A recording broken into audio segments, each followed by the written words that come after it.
কাটা ছেঁড়া ক্ষতস্থান শুকাতে সাহায্য করে এবং এটা কাজ অনেক উপকারী। একটি শক্তিশালী জীবাণু ধ্বংস করতে সাহায্য করে। হ্যালো এভরিওয়ান, আসসালামু আলাইকুম রহমতুল্লাহ।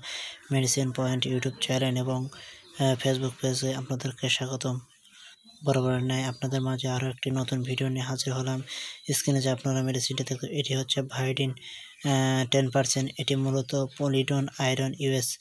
এটির মূল্য মাত্র 30 টাকায়। এটি বাজারজাত করেছেন বাংলাদেশের সুনামধন্য কোম্পানি স্কয়ার ফার্মাসিউটিক্যাল লিমিটেড।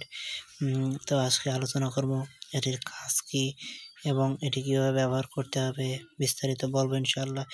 এটি মূলত কাজ হঠাৎ করে যদি কোনো জায়গায় কেটে যায়, কাটা ছেঁড়া এবং ক্ষতস্থান শুকাতে বেশ সাহায্য করে।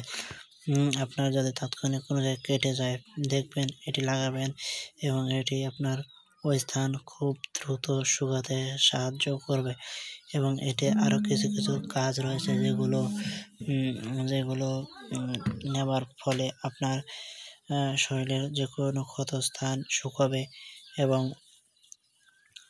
একটা ভালো রেজাল্ট পাবেন। ভায়োডিন 10% এটি মূলত আপনার মাউথওয়াশ হিসেবেও ব্যবহার করা যায়।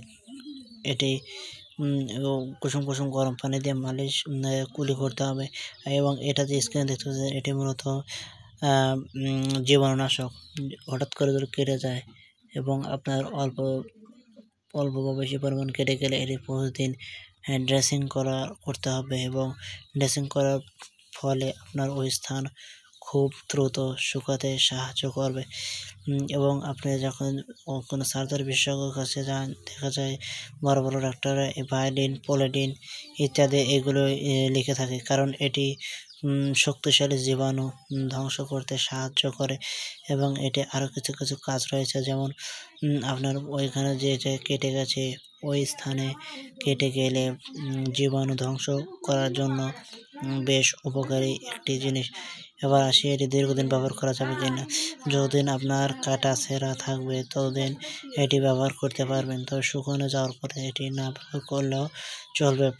সেজন্য স্কয়ার ফার্মাসিউটিক্যাল এমনভাবে এই পলিডন আয়োডিন ইউএস তৈরি করেছেন, যা বাংলাদেশের একটি সুনামধন্য দিক বহন করে। এবার আসি, এটি কারা ব্যবহার করতে পারবেন। বন্ধুরা, এটি ব্যবহারের কোনো নেই বলতে কোনো দিক নির্দেশনা নেই, ছোট বড় সকলে ব্যবহার করতে পারবেন। তো বন্ধুরা, আপনি যখন এই ওষুধটি ব্যবহার করবেন, অবশ্যই একজন বড় ডাক্তার বা মেডিকেল অফিসারের সঙ্গে পরামর্শ নিয়ে ওষুধটি ব্যবহার করবেন, তাহলে ভালো। যে কোনো ওষুধ ব্যবহার করবে একজন ডাক্তারের পরামর্শ অনুযায়ী ব্যবহার করা উচিত। তো বন্ধুরা, আজকের ভিডিও এ পর্যন্তই। আশা করি ভিডিওটি আপনাদের ভালো লেগেছে এবং নিত্য নতুন মেডিসিন বিষয়ে জানতে হলে অবশ্যই আমার চ্যানেলের সঙ্গে যুক্ত থাকতে হবে এবং আমার চ্যানেলটি অবশ্যই সাবস্ক্রাইব করতে হবে এবং আমার পেজটা ফলো দিয়ে রাখতে হবে। তো ধন্যবাদ সবাইকে। দেখা হবে আরও একটি নতুন কোনো ভিডিও নিয়ে। সে পর্যন্ত সুস্থ থাকবেন, নিরাপদে থাকবেন। আসসালামু আলাইকুম রহমতুল্লাহ।